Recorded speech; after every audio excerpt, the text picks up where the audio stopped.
Okay. Hi, everyone. I'm Artur Garcia-Saez from the Barcelona Supercomputing Center. Thanks a lot for inviting me to give this talk about our job in this center where we do mostly quantum simulation of quantum systems using supercomputers. The title is Bounding the Simulation of Quantum Mechanics with Supercomputers, which is a fancy title to express a very fundamental question, which is which systems we can simulate and which systems we cannot simulate with classical technology, and hence, why do we need quantum computers? Before I start, I'm actually like I appreciate a lot this woodworks, and actually this depicts somebody using a very early computer. We are part of a tradition of developing computing technology. So I like to think of this as a very early quantum computer.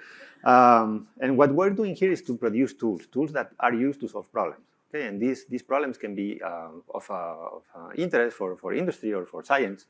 And mostly our job at the Supercomputing Center is to produce an additional tool set in order to improve also the development of quantum computers. So that's what we do by simulations that recently have been transformed into digital twins, but they are basically simulations of quantum systems. So in the Supercomputing Center, what we are doing, this is the National Lab of Supercomputing in Spain. So we are located in Barcelona, and we have three main objectives as a center. The first one is to provide supercomputing services to researchers in Spain and also in Europe. So we belong to this Spanish network of supercomputation and also the European network. We do a lot of research. We are more than 1,000 researchers doing research in different fields and areas.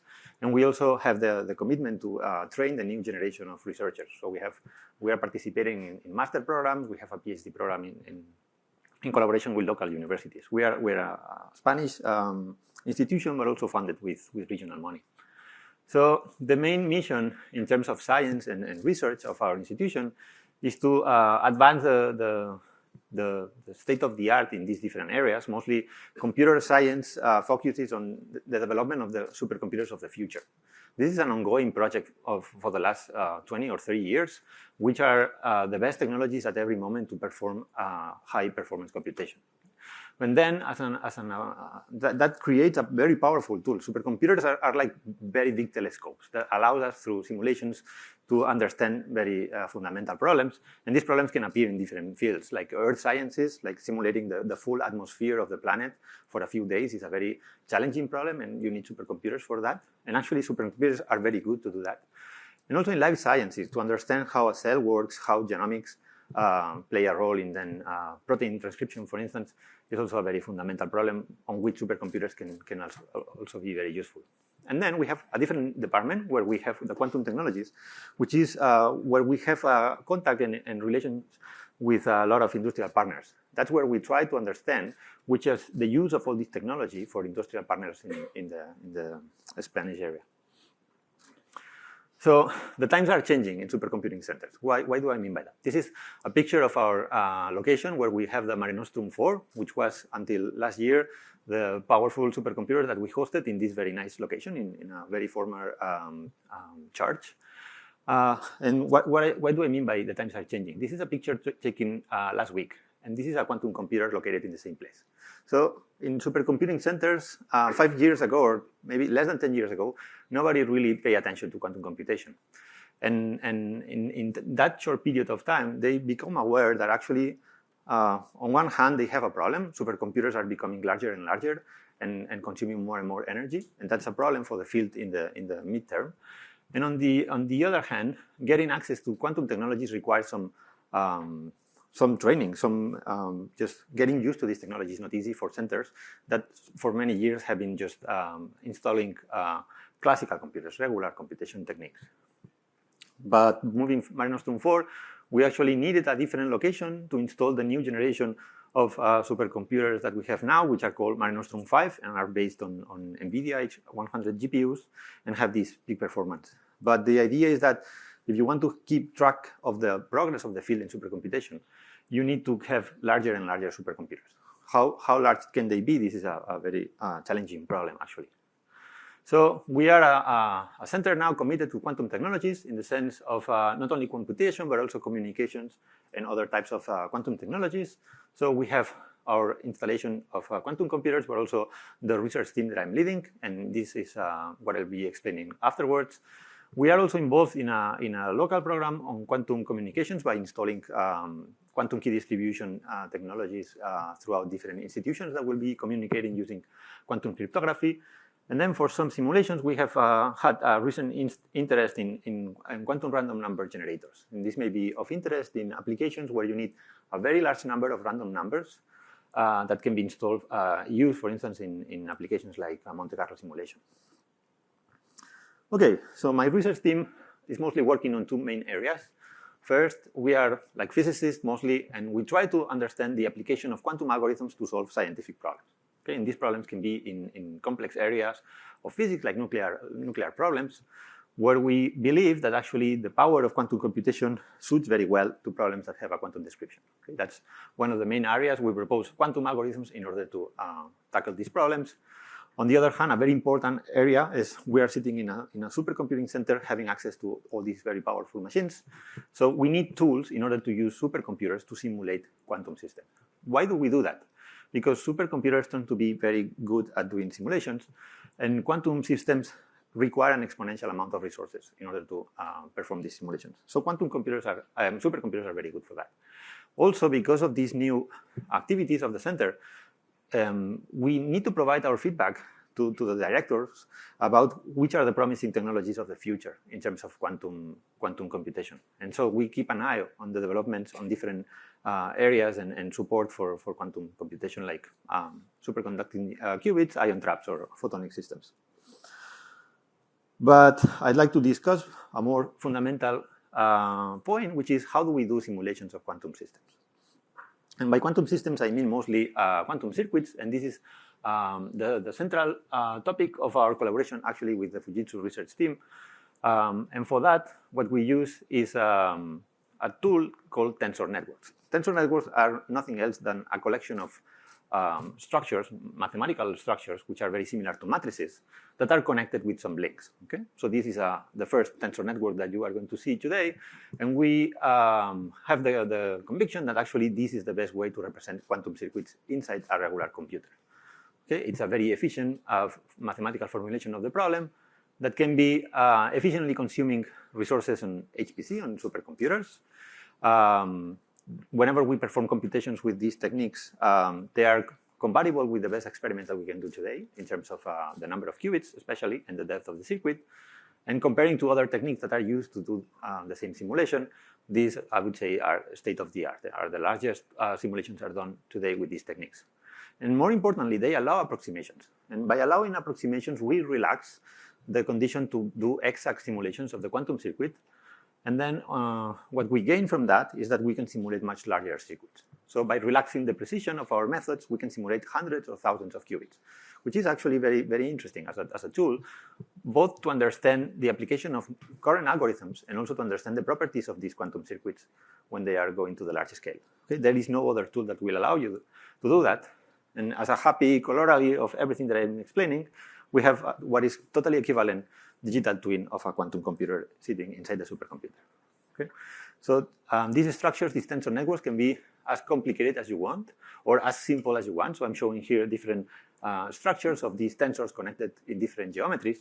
And actually, this is a very interesting area of research because by choosing the different compositions of these tensor network structures, we can see that they approximate better or worse the underlying quantum circuit, assuming that we want to perform these approximations.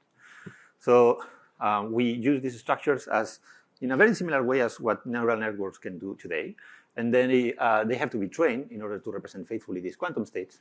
And the training depends a lot on the geometry that you have. And the accuracy that you obtain will be also related to the computational capabilities that you have in order to train these models. Okay? So this is basically numerical models of quantum systems that we can train on a supercomputer. So we apply this, as I was saying before, as a tool to do science. In particular, we've used this to understand some properties of graphene, of this two-dimensional material, which has very interesting and promising properties. It's a purely quantum material. And then as a consequence of all this study, we create these tensor networks that encode the properties of this graphene when it's evolving a long time. And they create this beautiful structure that then we have to manipulate inside the supercomputer. How do we do that? I mean, our starting point is the quantum circuit of a given number of qubits. And this is a very hard problem because the requirements to solve this problem grow exponentially with the number of qubits that you have in your system. So even a circuit which is of a very small size will require an exponentially large number of resources. And by exponentially large, I mean that if you have 50 qubits, you need a very large supercomputer to do the simulation. If you want to simulate 60 qubits, which is only 10 qubits more, then you need like a number which is orders of magnitude larger than what we have in computational resources at this moment on the planet. Okay?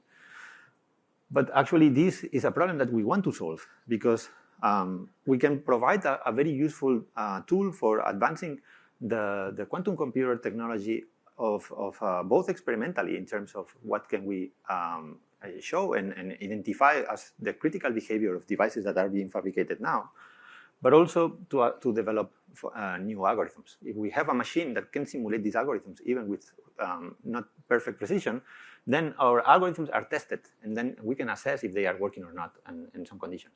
This is very similar to what happened with machine learning until recently. There were many heuristics proposed for training neural networks, but they couldn't be tested because we didn't have the hardware. And once you have all these graphical processors, then you can start playing with these different heuristics and different models and be sure that actually your proposed models are working or not. So what we are going to do also with this is to simulate how computers, classical and quantum, are related in the near future in centers like the BSC, because we assume that these two technologies will be used in a hybrid mode, both using classical and quantum resources at the same time. So this is something that we can also simulate. So what happens here is that we start with a quantum circuit that somebody has in the lab. We can create a cartoon picture of this quantum circuit, and then from here easily create this mathematical structure, this tensor network. And here is the starting point of our work in our research team, because then from here we can start playing with this structure mathematically in a distributed way using the supercomputer. Okay, so basically these operations is easy. You have everything encoded here, but extract the probabilities of the outcome of the quantum circuit. It's very expensive. You need a supercomputer to do that if the tensor network is large. Okay, but some properties of the circuit can be easier to calculate than others. Expectation values are somehow easy to calculate. The good news is that whenever you have a problem like this, taking advantage of the supercomputer is quite easy. This is a problem that can be easily parallelized because you can separate many of these computations in different nodes and do it at the same time. This is when people in the supercomputing centers are happy. Okay? If things have to be sequentially done, then you don't take any advantage of having a supercomputer. And as an outcome of all these developments, we have created, in collaboration with the Fujitsu team, a library called Tenet, which is a library for handling and manipulating large-scale tensor networks that you can actually download and use because it's open. So tensor networks are nice. Okay? At this moment, you should be pretty much convinced about that. Let me tell you, they can be even better. Okay? So this is our work of the last months. And the underlying question is, we are learning a lot on how to simulate quantum systems because we never had access to the benchmarks that are provided by the real quantum hardware. So we are in this interplay between quantum hardware and simulations. And we are, I would say, learning in both directions about the relevant problems that will define which is the best technology for every problem. Okay? Our approach here is based on a very simple idea. Whenever we think about simulation of quantum systems, we choose a basis. We choose a basis that will be defining the space where we are going to put these quantum states. And we typically use these computational bases because it's very convenient in terms of the classical equivalence, but also because it's what you typically observe when you perform measurements in the lab. Okay? You perform a measurement on the Z basis, and then you get these strings of zeros and ones, which you can just use as the basis for your quantum states. Of course, you can use any other basis. That's quantum mechanics of grad school or undergrad school. And the idea of tensor networks is that whenever we want to express all these coefficients, this is an exponentially large amount of numbers depending on the size of these registers. And this is where we use these tensor network structures. We encode all these numbers using these tensor networks In this case, it's just a very simple one, which is like a chain of tensors, but they can be as complex as I was showing before. So this basically is the way that we use in order to not using exponential resources to express all these numbers. We have only this collection of tensors that will do the job for us. But we are fixed to this basis, okay? And according to this basis, problems can be hard. And the key idea here is, why don't we use a different basis? So here is where I put 2 slides with numbers and equations, but don't be afraid, okay? Let me explain very easily that actually when you want to simulate quantum circuits, we want to simulate what we call universal quantum circuits. So circuits that are constructed using a universal gate set. So basically, circuits that can do anything that quantum computers can do, okay? But if you don't restrict your operations to the universal gate set, and you operate only with a reduced set of gates, then this simulation turns to be easy. It turns to be trivial, actually. You can do it with almost with pen and paper. And this only requires suppressing a gate of the universal gate set. So you can perform simulations that include only the CNOT gate, the Hadamard, and the phase gate, and this will be trivially done. Okay? So all the magic of quantum computation appears when we introduce an extra gate on that, which is the T gate. Okay? So that's quite interesting, because at least if we want to simulate quantum systems, we have almost all the job done very efficiently. We only need like this size, which is not like exponentially growing, and we can simulate what we call a family of quantum states that are the stabilizer states. Well, that's nice. That's very promising. If we are restricted to this gate set, let me just show you that we need to work out with some structure, data structure, that is composed of zeros and ones, that we call the tableau.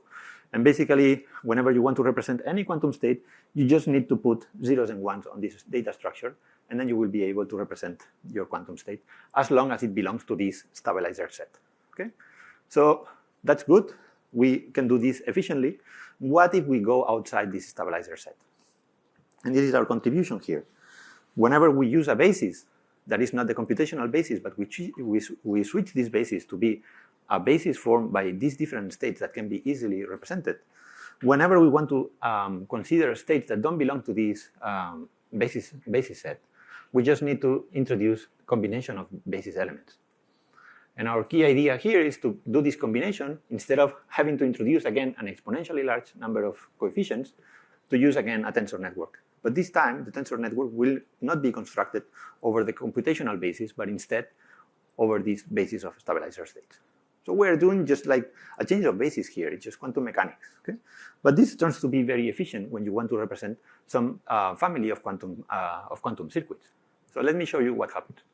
If we go and remember from 2 slides ago, what happens when we want to simulate this reduced gate set, what we call the Clifford set, and we want to introduce Clifford operations, which are the operations that don't take you away from this stabilizer set.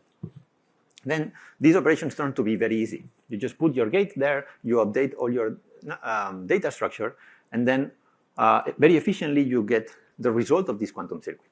Okay? Sometimes your gates are not going to be belonging to this set. Basically, whenever you introduce a single gate, which is the T gate, then your operation turns to be way more complicated. Okay? Of course it is, because somehow quantum computers cannot be simulated efficiently, as far as we know. Okay? So there should be some place where this simulation should be very, very hard. And this turns to be identified in this formalism whenever you are using gates that does not belong to this Clifford set. Okay? So you can go and check if I'm simulating a circuit that mostly belongs to this Clifford set, it's going to be very easy to simulate in this formalism. But if you have to introduce a lot of gates that does not belong to this Clifford set, then you are going to find this situation many, many times. Okay? So we can simulate this and see if typical circuits actually have one or the other property. And it turns out that most of the time, many circuits does not include a huge number of T gates. Of course, this will depend a lot on the problem, and then it's important that you are aware at least of these capabilities. Okay? And why do we are doing this? Because actually, this is an ongoing project with some of the PhD students in our team. You can actually use quantum circuits that are typically appearing on applications and decouple them in parts that are belonging to this Clifford set. Remember, easy to simulate, and then some parts which are not on the Clifford set and they are difficult to simulate. And then with this balance is when you can start playing and see if your simulations can reach this limit or not. Okay? So this is an interesting application because then instead of having to deal with the full problem completely at the same time, you can decouple the hard part and the easy part easily. Okay, and then this is done. Okay, so from here, we're almost done. And we get to a point where for every simulation technique that we use, either in supercomputers or with regular approaches based on other techniques, we have to identify which is the parameter that makes the simulation easy or hard. If we see this from the perspective of tensor networks, as we've been doing for many years, we know that entanglement, this fundamental quantum property, is what makes states difficult to simulate. But on the other hand, we know that there are some of these stabilizer states that have a lot of entanglement, and yet they are very simple to simulate. Okay? So there is an intermediate region now, by using these techniques, where systems that were believed to be hard to simulate can be easily simulated now, because we know that combining these two techniques, these states are reachable using supercomputers. And this is what I meant by the title, bounding the quantum simulations, because now we are binding this region where the simulations are trivial for a classical technique. And then there is other region defined by some resource that we don't know yet what it is, because this requires some theoretical advancements, where these simulations are still hard. And this is where we need a quantum computer. The quantum computer will solve problems that are here in this region, not there. There we can solve with a regular quantum supercomputer. So I'm done with this. Let me just remind again the main messages of my talk. The first one is that these mathematical techniques called tensor networks are currently the state-of-the-art technologies for simulated quantum circuit and any other quantum system. These tensor networks can be extended to take advantage of other simulation techniques based on this stabilizer formalism. And then we can actually combine these two and take advantage and simulate states that before that, separately by each of these techniques, couldn't be simulated. And then these tensor networks actually open the door to use supercomputers to perform very large-scale simulations of quantum circuits. So with this, I'm finished. Thanks a lot for your attention.